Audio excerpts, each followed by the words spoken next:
doing, and why am I giving up so much of my time to create things outside of where I'm just needing to sit still and be guided? In the meditation is where you witness the kingdom of heaven. In the body is where you witness the Christ within. The body holds that containment. Know themselves. And this is where the work is to do for all of us. You will dwell in the poverty, and you are poverty because the low consciousness is a magnet. And there are 3 levels of consciousness. It becomes addictive, it becomes repetitive, and repulsive. And when we're disconnected from the divine, or when we don't acknowledge, or we're just consumed by stress, that's a level of consciousness. When we are in such a state of disconnect, we dwell in lower states of consciousness which magnify even lack or people who want to harm.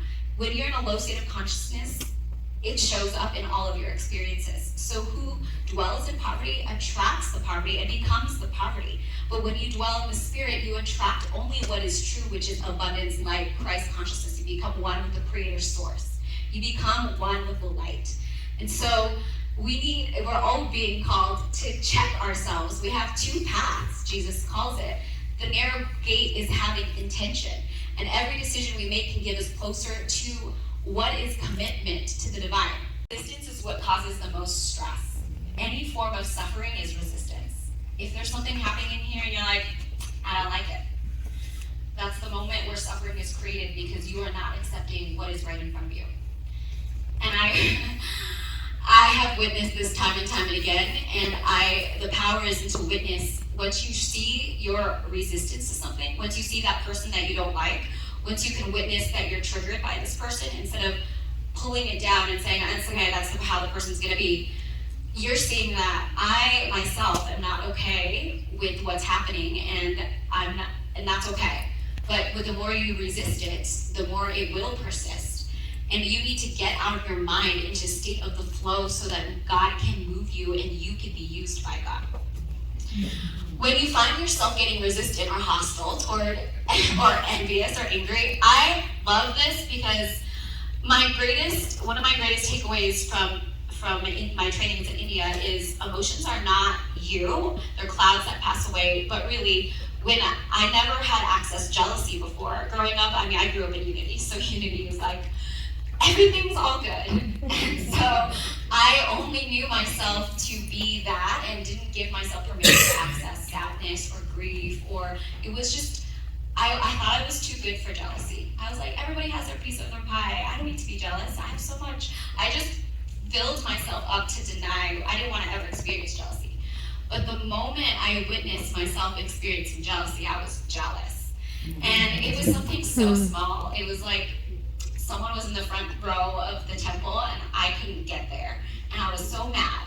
And I witnessed for the first time, like, I want what they have and I don't have it. And the moment I witnessed my jealousy, I was like, oh, I'm jealous. And then that was it. I owned it and I witnessed it. And the mind is like a thief in the night. The moment you witness the mind, the moment it shuts up and leaves. But when you resist it, the mind will be louder and louder. And so you need to control what you think by settling and agreeing with your divine. Settle immediately by agreeing with God. The moment I witnessed my jealousy, I was like, oh, but God, you're in this jealousy too. And that was the end of it because I was witnessing the jealousy with God versus suppressing what was true for me. That is where we need to be stirred with ourselves and take action immediately by not letting the mind run rampant and affirming the truth of what is. Affirm your unity with the infinite mind, which is what Eric Butterworth talks about, and it's getting into the habit. Control what you think about. Because what you desire is already wanting you and already exists, so it's trusting that it's already present. Spiritual path requires your dedication and the inner discipline and the willingness to detach yourself. So what you acknowledge to be your master, you are the servant of. And what are you creating in your mind? What are you creating in your daily life? What are you creating in your practice to receive the things that God has already have planned for you in the garden? I want to also mention that recently I just moved into a new home, which I'm so grateful for. But before that, I was in a lot of stress prior. My business partner is here in the audience. We create this festival in Las Vegas.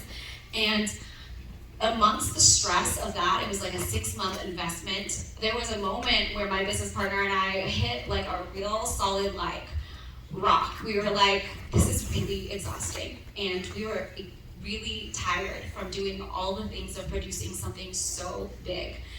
And it was me negotiating with specific speakers and musicians and like getting everything together. It's me and my other partner creating the biggest thing for the city. And it's like, there was a time where I was like, I don't know if this is worth it.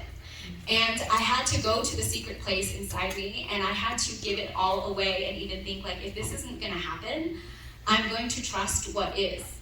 And it was in those moments where someone gave me a call out of the blue and just said, what you did, this was our 2nd year doing the festival last year, so the year before we had already done it, and someone reminded me and said, what you're doing and what you guys did last year changed my life, and I have a deeper connection with God because of the festival. I was able to make this connection with this person because of it. And I say this because in the darkest night, sometimes you don't even want to receive the blessing because we can be so blinded by what is happening right here. And in that moment when I was going through the festival, I was not getting any sleep, I was exhausted. And it took me remembering the truth of my purpose, my discipline to remember the good that is possible for me and the good that is in the world. It took me surrendering everything that I knew to trust what was coming through me to allow for myself to birth something bigger than what I knew. And people are being affected by your vision, by your purpose, by your voice. And it takes you to commit to yourself, your vision, your dream, to speak it, to proclaim it, to become one with it, and to share it because it's bigger than you. Your vision is much bigger than you, and God needs you to speak it in the world and get out of your mind. Yes? Yeah.